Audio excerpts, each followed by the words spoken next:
Going to allow each of the 5 candidates a 4-minute introduction, a little bit about their background and why they qualify as your best choice for county supervisor of Supervisor District 1. And that would be followed by questions from the audience. So if you hear anything from any of these folks during their introductions, you have a question, go ahead and answer it. We'll bring the mic out there, and we don't have any prepared questions today. If there are no questions for the audience, I will have some questions. So you may be a lot more informed if you ask your own questions. So we're going to start with the introductions. We'll have a question and answer period, and then we're going to allow each candidate to make their concluding remarks. I'm just going to start down this way, no alphabetic. I'll go left to right, and for our closing remarks, I'll go my right to left. So, opening remarks by Rolly Simmons. Thank Jan also, and all of you Sup1Debates for having us here. I feel like an old penny that's just showed up again. You know. I did a lot of real serious soul searching on this run, and I have got so much at stake from the standpoint that with my background, be it 35 years as having several successful businesses here in town, 20 years plus on the hospital district board, that exposure in the healthcare arena, as well as 3 terms as your mayor.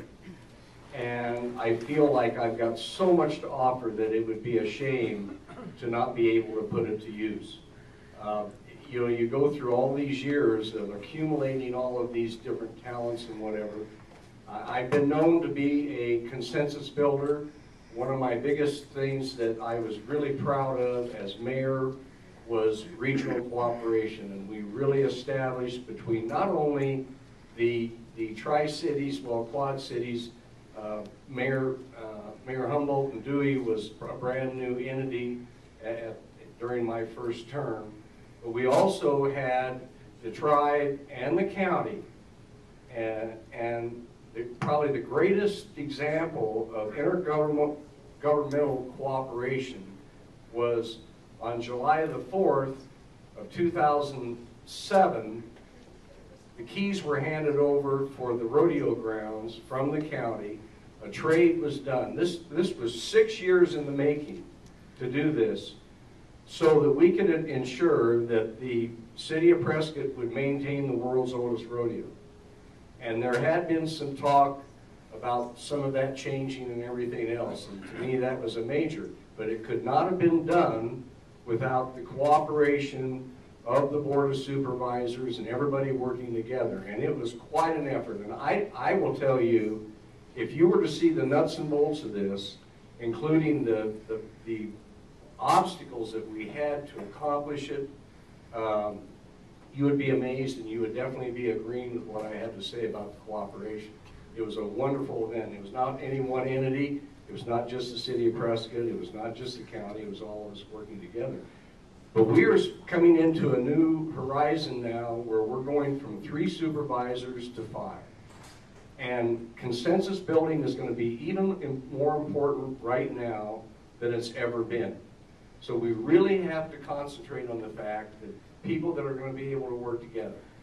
We, each and every one of us, open the paper, the Republic, and read about the infamous Maricopa County and the ridiculous stuff that goes on down there. And it all has to do with different agencies, different supervisors, different people, the sheriff, all of these political entities fighting, backstabbing, and suing each other. There was just in the paper this morning another suit's coming forth on one of the assistant attorneys. And it's just horrible. Well, we've got the benefit up here in Yavapai County of having a real good Board of Supervisors, a very good history. They've done a wonderful job as far as their budget and the management of money and everything else. And so we just need to basically continue that. But it's going to be a bit of a different challenge when you have 5 instead of 3. So I just laying that out on the line that's my area where I feel that I'm really the strongest, and I would hope that you would consider that when it comes election time. Thank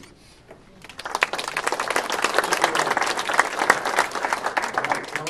Kelly Cordes. Well, thanks for being here today. Thanks again to you, Jan, for hosting this. And can you hear that? Is this on? Yeah, it's on. Just hold it a little closer. All right. There you go. I want the 4 other candidates to know that I have voted for them in previous elections. I think turnabout's fair play, don't you?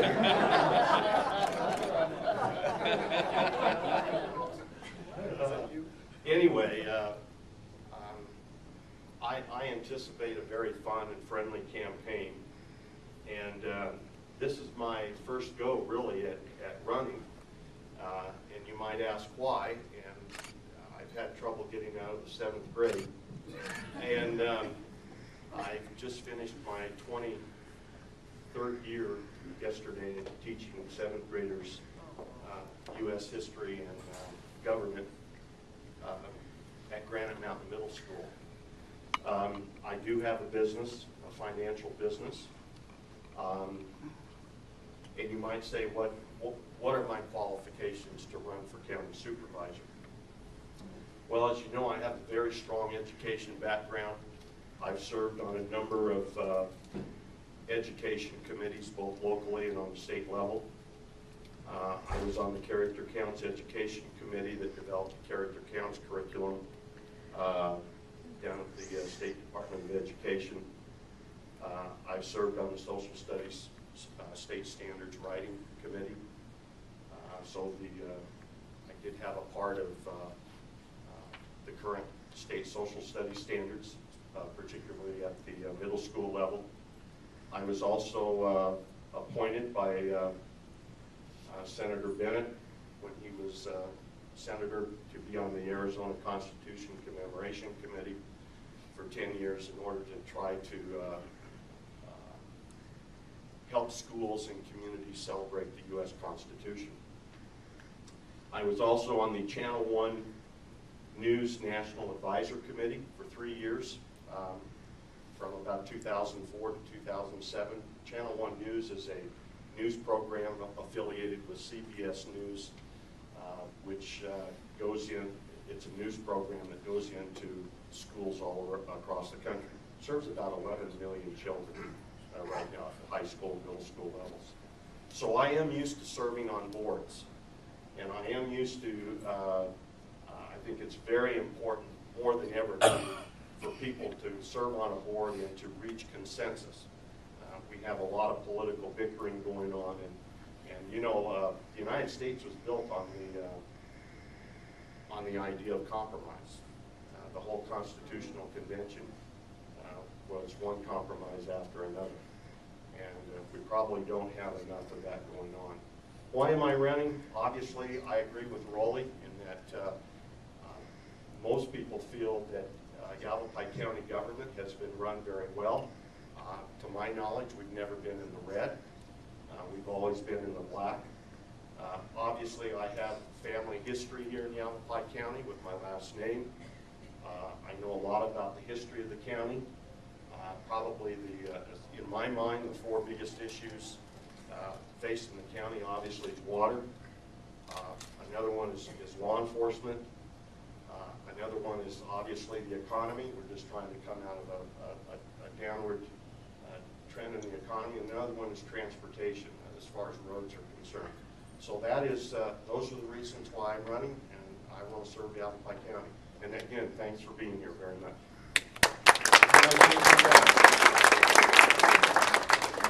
We're going to have questions at the end, or after the introductions. Okay? Bob Lucius. Thank you, Mark. I'm going to use the podium. Since I'm the oldest one up here, I don't want to fall on my face. Anyway, Mr. Simmons, I'm not suing anyone. Just to set the record straight. I'm Bob Lucius. I'm running for District 1 Supervisor for Yavapai County. I'm a longtime resident of Prescott and Yavapai County. I graduated from Prescott High School. For those who don't know me, I just bring this out that I have been here a long time. I went away. I had a career. I didn't have a career, but I served the Navy at the country's time of need, and I don't believe any of my opponents have been in the service. I may be wrong, but I think not. I mention the service to my country because serving in the military taught me many valuable traits. Traits such as commitment, reliability, honor. Honor to my God, honor to my country, honor to my community, honor to my family. My lovely wife is sitting over here. And honor to myself. And I think it's important that you have these traits to be involved as a political elected official. I want to run as county supervisor, not because I think that they're not doing a good job, because they have done a good job. And the supervisors that we will be replacing, Carol Springer and in some parts Tom Thurman, have worked very, very hard, very diligently. And I just want to make sure that someone is elected that can fill those shoes. And I really find it hard to believe or hard to fathom that you could have other interests and still do the job that you need to do as county supervisor. So for that reason, I am running because someone needs to step up to the plate and can spend the time. Most people out here that know me know that I am always prepared. I do my homework. I probably do my homework better than most.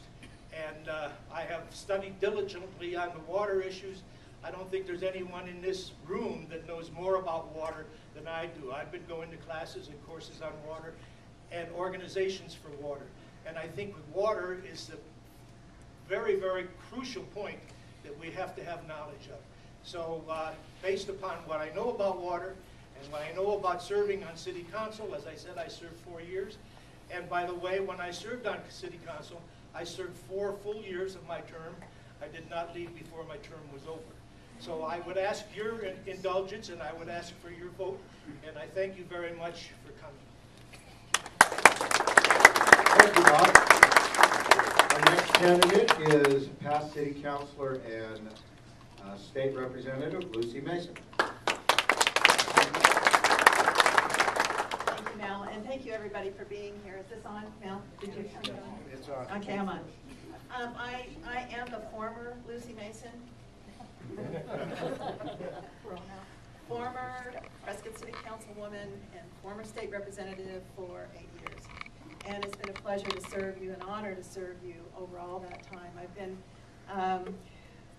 here in Prescott for about 20 years, and but I'm a 4th generation Arizonan, and I consider myself a child of the state, mostly a child of rural Arizona. And I want to, you know, I fled from the Phoenix area, if you will, after the state told me after 8 years I needed to go home.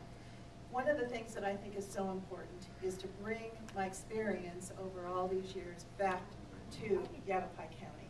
And it's significant experience. It's experience that I've enjoyed earning. I've enjoyed earning your trust over these last many years. And I just want to tell you a little bit about myself. I'm married to Rex. And I have 4 grown children, 3 girls and a boy, well, a man.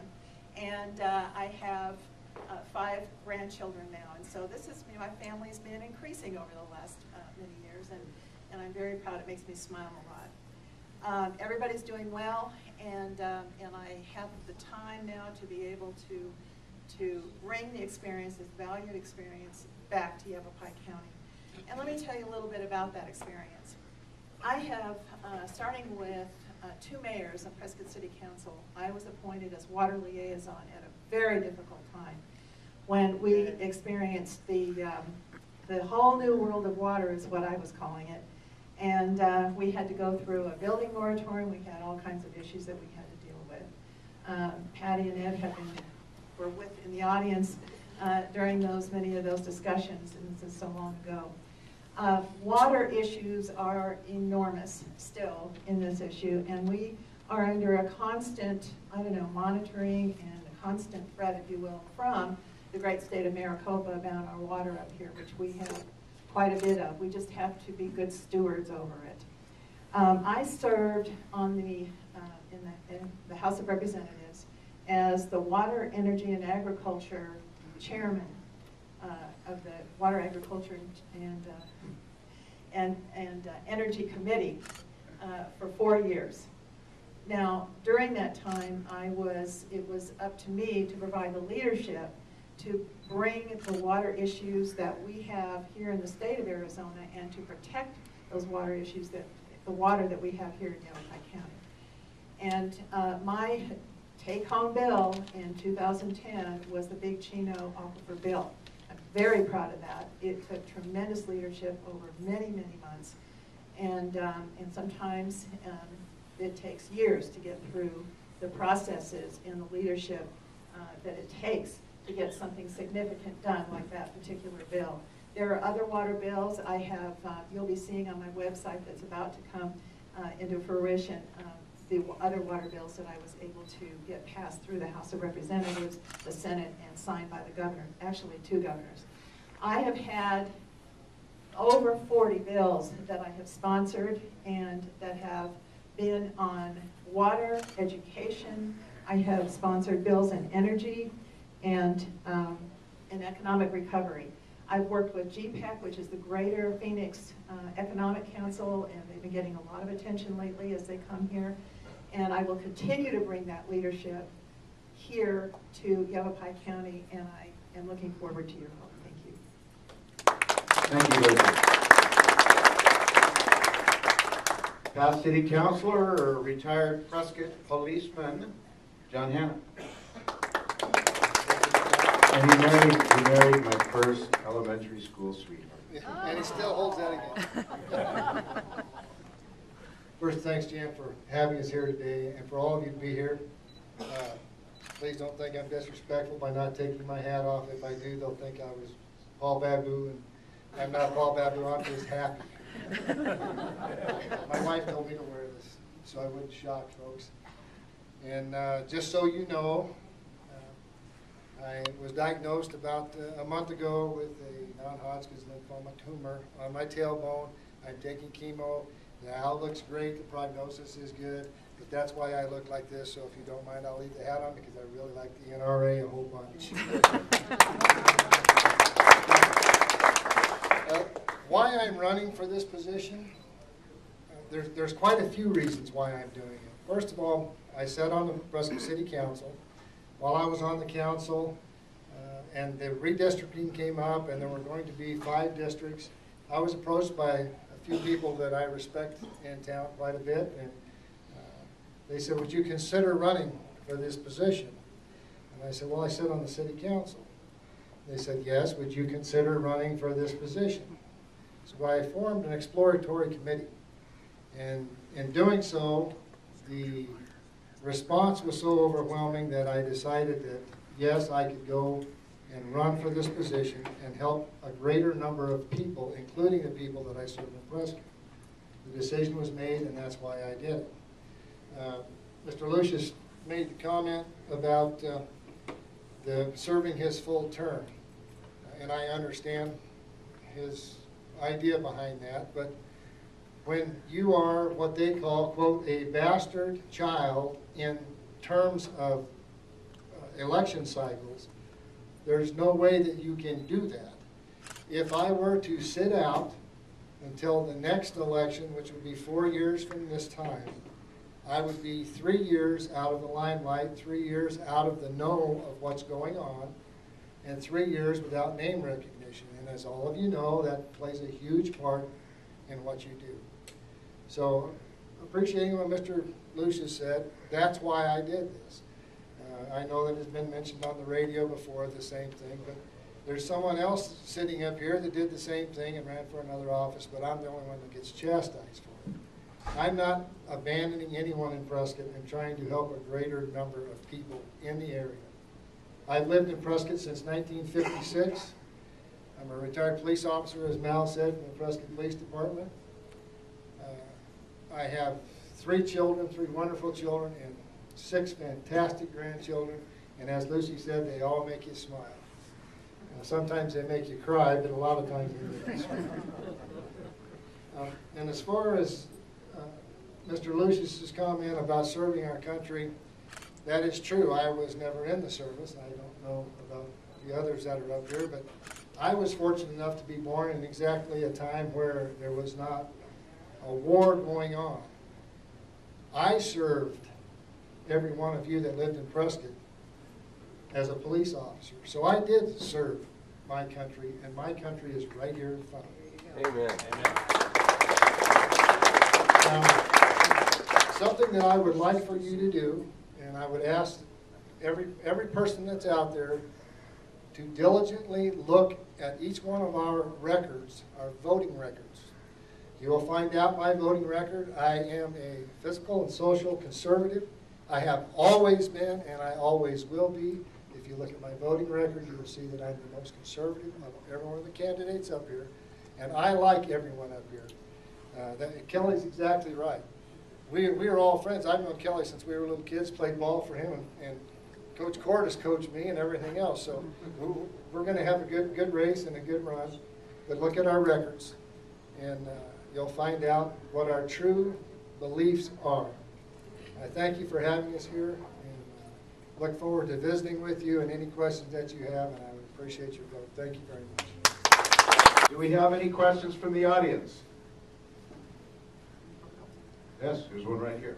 Lydia, you want to run that?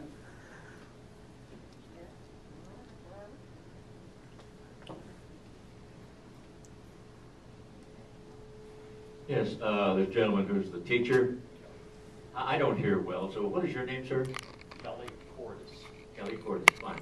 Kelly, would you explain this financial company that you manage or that you own, and whether there be any conflict of involvement with your county staff?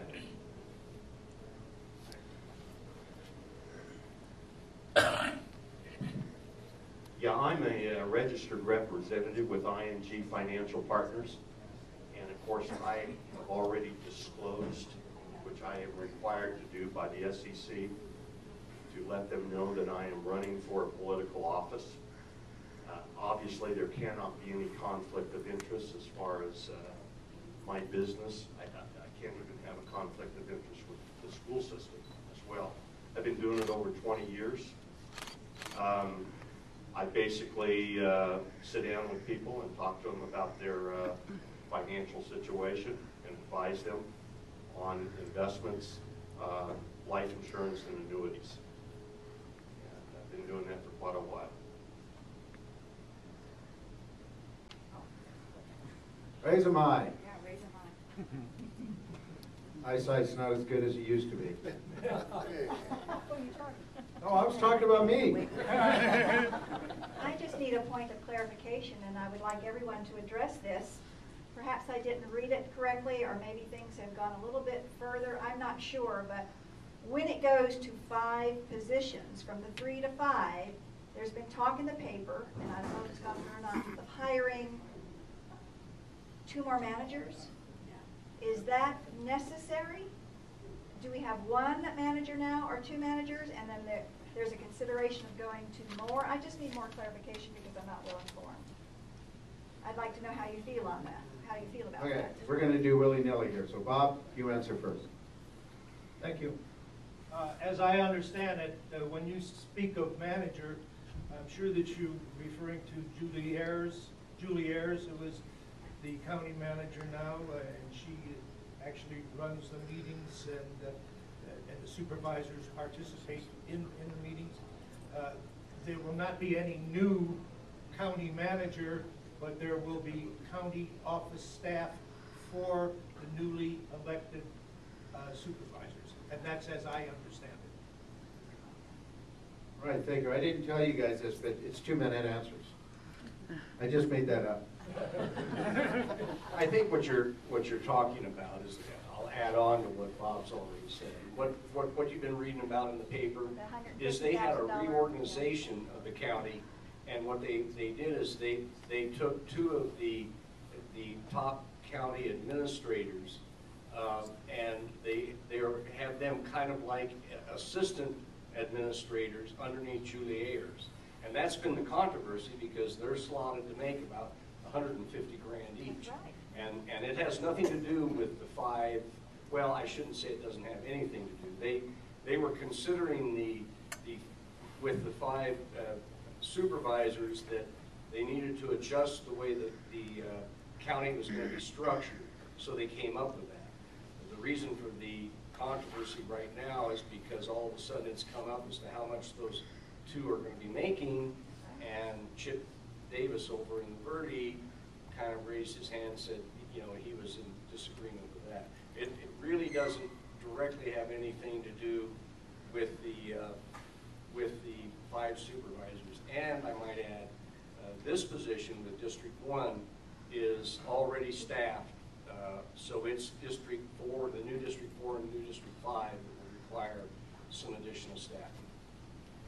Because Carol Springer, whoever wins in this race will be taking Carol Springer's place, and it's an established supervisor's role with secretary and all of that. Thanks for the question. From what I know is that we're adding 2 new positions. Regardless of what the relationship is in the structure of county government, we're adding 2 new positions. And from my information, I tend to agree with Board Member Davis. I'm not sure it's a real good time to be adding positions at this point in time, especially when we're going from a 3-member to a 5-member board. I think it's bad timing. We're still trying to recover from the last downturn of the economy, and I tend to agree with Chip Davis. Thank you. Yeah, thank you, Marnie. Well, you know, clearly there has been there's had to be a lot of discovery on this and what this would actually mean on the overall budget. And I was in on the budget meeting. I sat in on that and was listening to the debate about that. And I also tended to agree with Supervisor Davis. I'm concerned.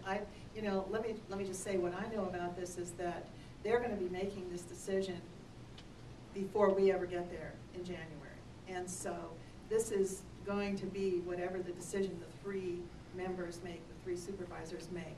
And they will make that decision, and they probably they will finalize that very soon. And you know, there's a concern, and I hear what you're saying. Are they talking about 2 people, adding 2? Adding 2 people. So that's $300,000. That's $300,000. That's a lot. And that is what my concern is, you know, and I don't blame Supervisor Davis for having, he said buyer's remorse. So, yeah, I mean, it's, you know, it's a concern. You need to see how that actually filters out line by line. What does that really mean, and what are the impacts long term? I'm going to shed a little light on this. I went down and met with Julie Harris and asked a specific question because I wanted to know if they were adding 2 new positions. The answer is no, they're not. Are they adding $300,000 cost? No, they are not. There is a position that was abandoned, I believe it was 4 or 5 years ago, that it's a number of folks that answer to that position in there.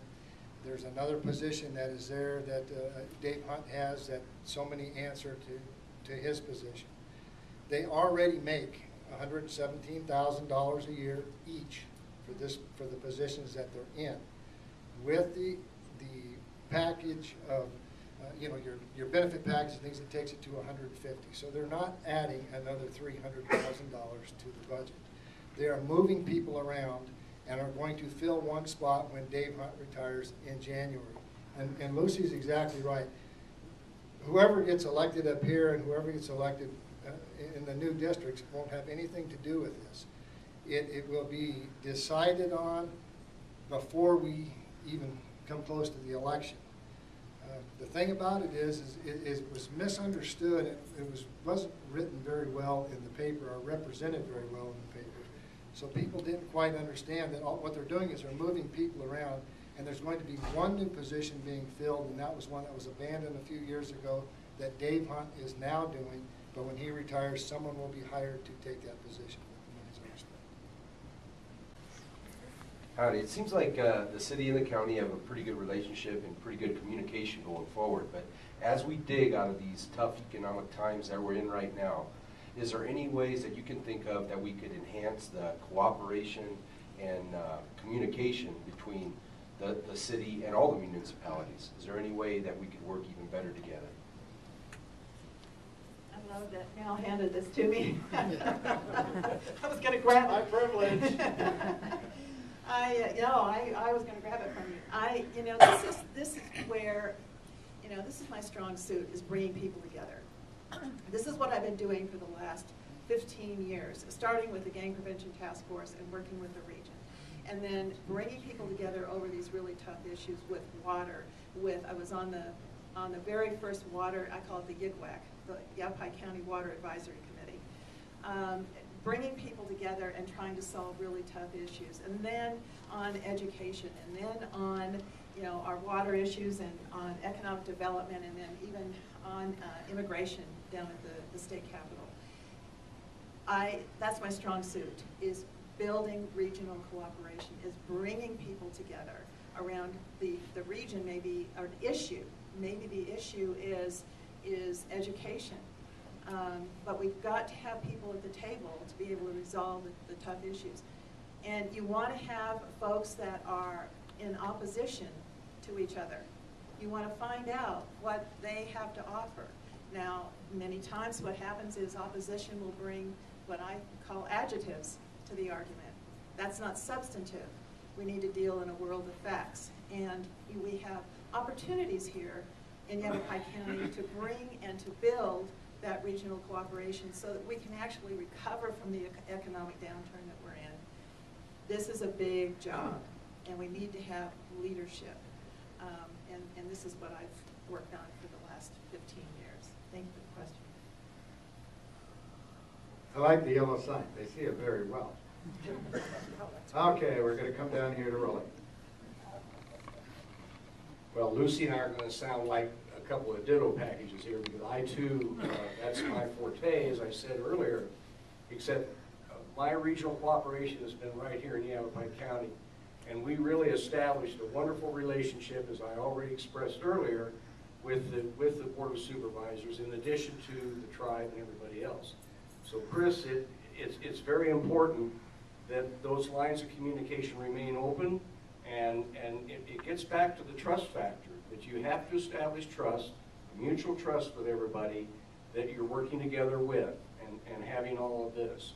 And I like to feel during my 3 terms as mayor that we accomplished that, and I have plenty of areas to demonstrate where it happened. So yes, it's very important. I really am not privy right now as to what the working and communicative relationship is between the city and the county.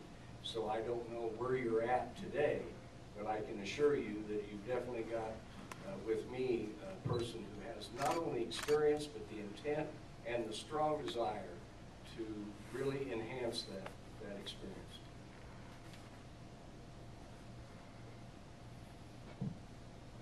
From my knowledge of the history of Yavapai County, growing up here as a kid, I guess I kind of took it for granted how much cooperation, Chris, there went on between the county and the city. Clear back in the 1960s, I remember, going back to the John Olson days, and more recently the Gerald Brownlow days. There was always cooperation going on between them and the city of Prescott. Obviously, we need to maintain that, and I would have to say that probably you would find more cooperation between the city and the county in this area over the past 30 or 40 years than probably in most counties with local municipalities. Obviously, communication is a key. Where are there instances where governmental services are being duplicated by both government entities? Can that be eliminated? That question always has to be out there on the table and discussed, and again, communication is a key with that. Not only with Prescott in Yavapai County, we got other local municipalities as well. And a lot of times those municipalities feel like they're left out. I've already found that out going around the area. And so we need to make sure that communication is going on with all of the municipalities. Thank you, Kelly. Bob Lucius. Thank you, Mel. I guess it's coincidental that the first thing that I have written on my notepad is regional cooperation. I think that we do have a good form of regional cooperation. Is it good enough? I don't think so. I think that there are a lot of avenues that could be pursued. I believe that we need to start possibly with the Prescott Airport. I know the county has 3 airports under their control right now. One in Sedona, another one in Baghdad, and another one over in Kingman. The one in Sedona is pretty much self-supporting. I believe that we could combine efforts here in our Prescott Airport and let Prescott recover the monies, the assets that they have in that airport, but it could be run to a finer point, and it could bring industry into the area, whereas sometimes everything is territorial. This town wants something, so they're not going to cooperate with the regionalization. I'll give you a case in point. The Toyota testing ground, which is down in Maricopa County, there's a case where they wanted to put it, they have a water retainment for gray water. They have a big basin where when they wash the cars that they run through the test track, they wash the cars and the water goes into what they call a gray catch basin. Now the gray water just has a little bit of dirt in it. It could be recycled and it could be used as potable water. In this case, they wanted to put a liner, renew the liner in this potable tank. Maricopa County wanted somewhere around $100,000 just in fees for them to do that, which was going to cost more than the program itself. So we need to get some flexibility in what our fees are and what we're charging industry to do what they need to do to run their business. Thank you, Bob. Other questions? I think John didn't answer. Oh, Alan. No, John didn't answer yet. Oh, John. Good. He's still mad at me because I married his first girlfriend. Good question. I'm glad you asked that, because you and I both know better than what was said up here. Regional cooperation, the idea of regional cooperation is wonderful. But regional cooperation has to be based on that everyone has the buy-in capacity, not one entity or one community or whatever to take the brunt of the cost of what's going on. The idea of a regional airport, that's fantastic, but the other folks have to pony up the money to get in because the city of Prescott owns that property, and we're not about to give it up. I don't know about the rest of you, but I'm not ready to give up my portion to that to somebody else and have them have the benefit of making money on it when they're not ponying up the money to get involved. Regional cooperation is a good idea, and that's exactly what it is. It's an idea. We need to all work together to realize that the cooperation has to be done on a dollars and cents basis, because that's how we all operate. That's how the county operates. That's how each municipality operates, is on sales tax revenue, what's driven by that, and that's what needs to be looked at.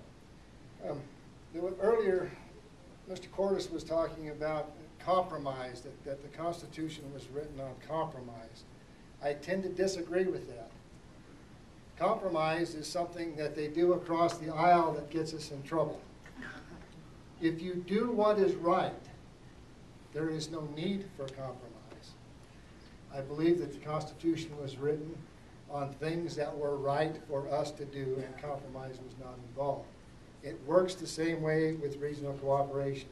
If you compromise in regional cooperation, somebody is going to get bit, and that's just a fact of life. Thank you.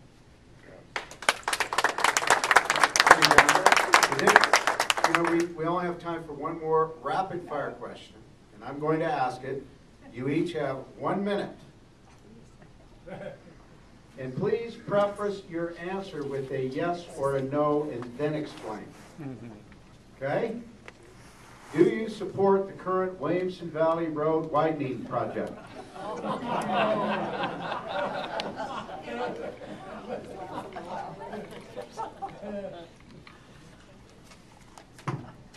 Well, I wish you were a little more specific with the question.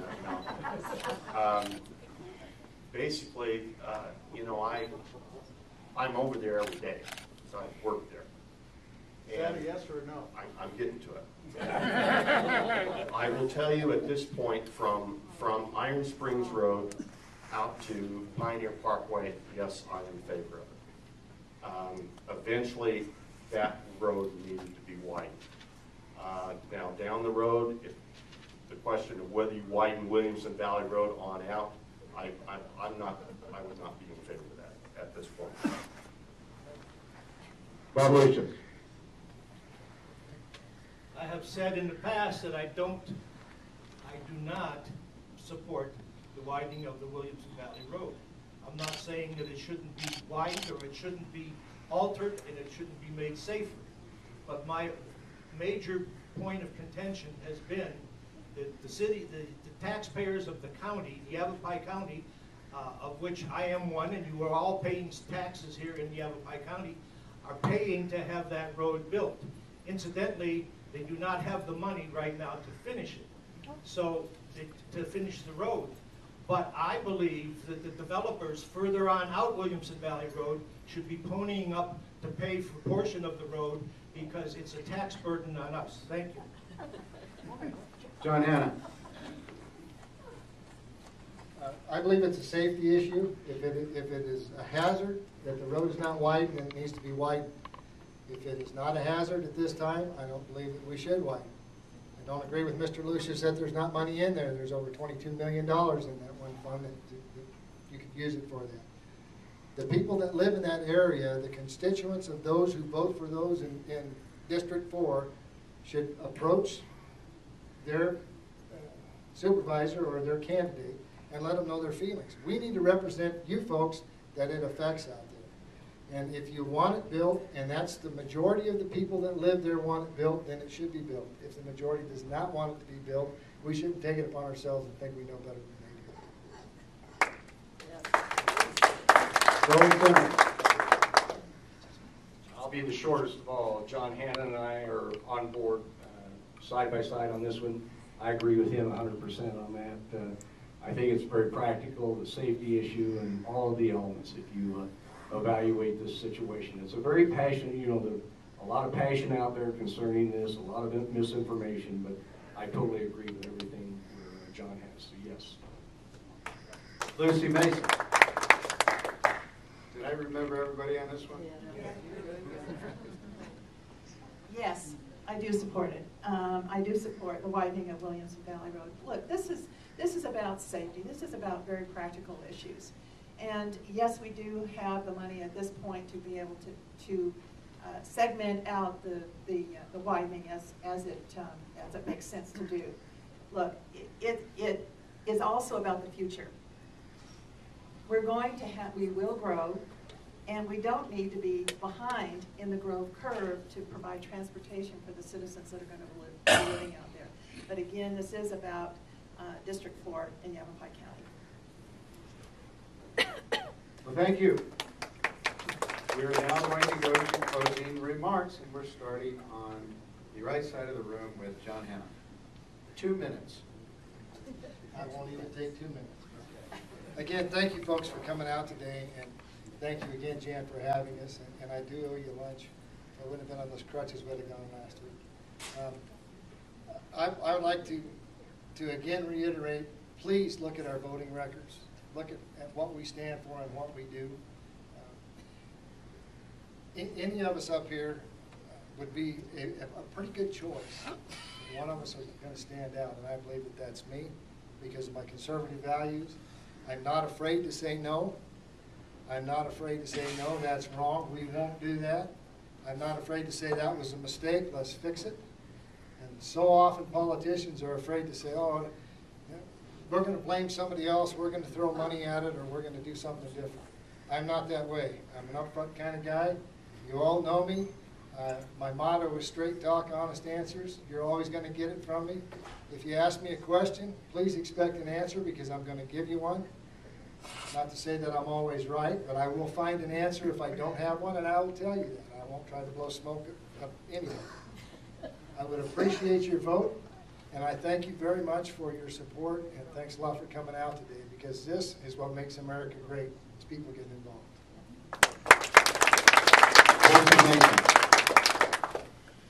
Well, I, again, consider it an honor to stand before you and ask for your vote.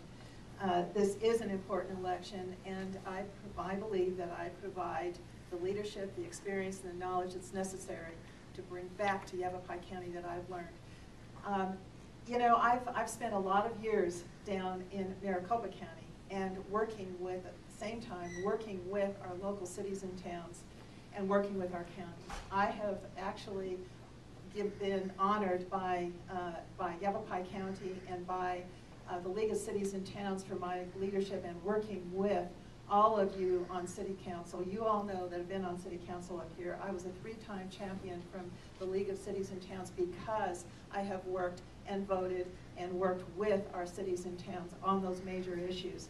I would continue to do that. I need to bring this, I want to bring this home to you. I want to bring the relationships that I've spent so much time building down there. I know what questions to ask, and I know the people to go to ask for the answer, get the answers that we need here, and I know how to get that done. I know how to get business of Yavapai County done, and so I ask for your vote. It's been a wonderful learning experience, but I don't need to learn on the job here. I have the experience to bring home the knowledge, the leadership skills to help us all get through this next term. Thank you so much. Thank you, Misty. Bob Lucius. Thank you, Mel. Again, I'm Bob Lucius. I ask you for your vote. I am a true voice of the people. I listen to what the people have to say, and I try to respond. I believe that the people are the folks that have elected us, and the people are the folks that should be listened to. And sometimes we lose fact of that we are working for you, the voters, and we get off on an agenda. Some of us get off on an agenda that we have no business being on. And as you know, I'm not afraid to say no either. I've said no on many occasions. One of them was building Lowe's. I was the only one on council that said no on that. And I said that it was going to be a disaster waiting to happen. And I think it has happened. It's still happening. So I look at things from a different viewpoint. I try to realize how the people are going to be affected by what I'm going to rule upon. And if I think that it's going to be an adverse effect on the people, I'm going to look at it a second time and possibly not vote for it. I appreciate your attention, and I thank you, and I ask you for your vote. Kevin Burris. First of all, before I forget it, if you want to learn what my political beliefs are, I have a website. I have some cards back there on the table with my website on it, and the website is electportis.net. And if you want to know what I believe in, I believe in local control, as much local control as possible. I believe we need to restore that as an American ideal.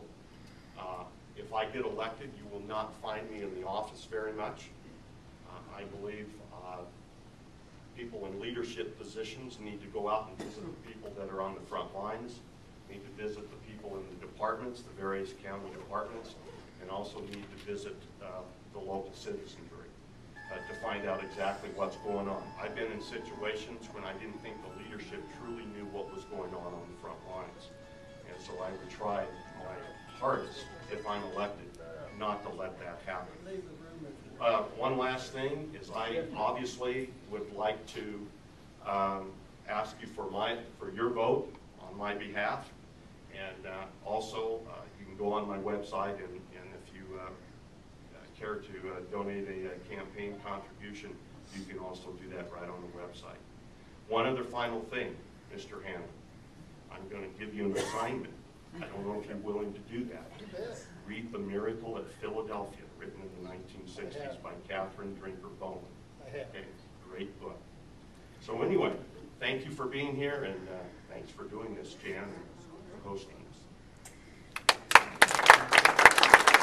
Rolly Simmons. Thank you very much. I appreciate it. And once again, thank you, Jan, and everybody for showing up. And, you know, we held a focus group, and we did it under the auspices. It was not the Rolly Simmons campaign or whatever. I'll repeat that name again, Rolly Simmons. Remember that? But it was a focus group, and several things came up in this focus group. It was quite a cross-section of people, one of which was none of them knew what a supervisor does. And there are in the Arizona Revised Statute 66 things that the supervisor is listed in the statutes. Obviously, most of them don't apply to Yavapai County. But the other thing was the supervisors not feuding amongst themselves and trying to work together to get things done. The third was approachability. Being approachable, being available, and being there. And you can ask just about anybody that dealt with me in my 3 terms as mayor of the city of Prescott. If there's one thing, I had a number of people that disagreed. I had a number of people that left City Hall, and they still were not in agreement. But they were not mad, and they at least felt they'd been heard, and I'd actually listened. And I will assure you that if you elect me, I will continue that process and be right along that line. And I, once again, really appreciate you all coming out here, and appreciate our fellow candidates, and you can't go wrong with anybody up here. But just remember, Simmons is a real, the sleep breast mattress. Just think of mattress or something. Thank you. Hey, listen, I would like to thank these candidates because getting this much information and discussion in with 5 candidates in 1 hour is a challenge. And I want to thank these candidates for sticking with it and having a sense of humor and keeping some answers under the time limit, too. So thanks all of you. So let's have a hand for these candidates. And also thank you again for Precinct Committeeman and Captain Jan Hilton in her 27th year.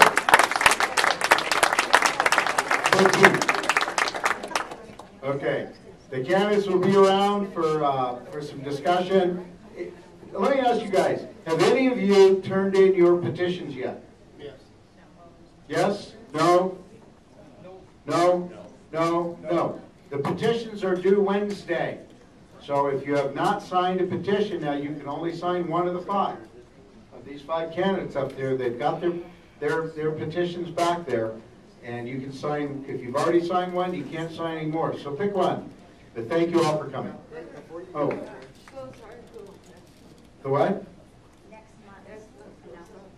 Next month is Congressional District 4 with Paul Gosar, maybe Ron Gould. And what's the date? 22nd of June. And Karen Fenn will be your moderator. Yes? You can still sign mine. That doesn't mean I can't turn them in. Oh, yeah. Yes. Quick question. If there are 2 people we're voting on, why can we only vote once? There's only one per district.